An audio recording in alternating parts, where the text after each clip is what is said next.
Recently, reports emerged that Russian military commanders have once again made decisions reminiscent of earlier failures in Avdiivka, Sudzha, and Kupyansk. In Sumy Oblast, south of Varachino, 2 Russian squads were sent through a pipeline in an attempt to bypass a Ukrainian Armed Forces position.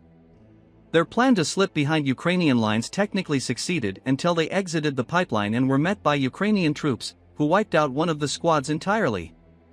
This was reported by a Z-War correspondent.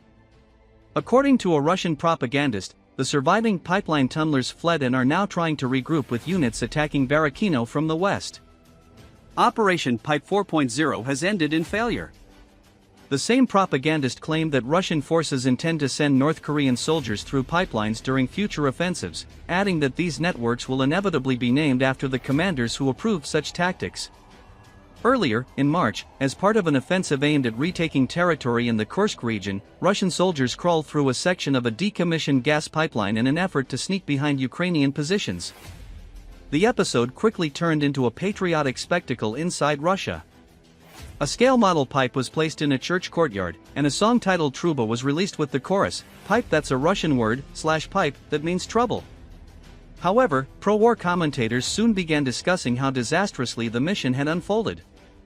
A soldier who claimed to be part of the operation described how some men suffocated inside the pipeline, while others died by suicide. Driven by the myth of heroic penetration, Russian personnel entered an old gas pipeline that had transported gas to Europe for decades.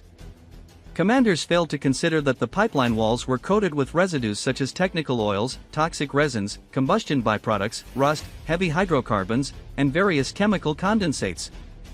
Inhaling these substances can destroy mucous membranes, cause severe burns to the respiratory tract, and trigger the development of chronic toxic pneumonia or even cancer.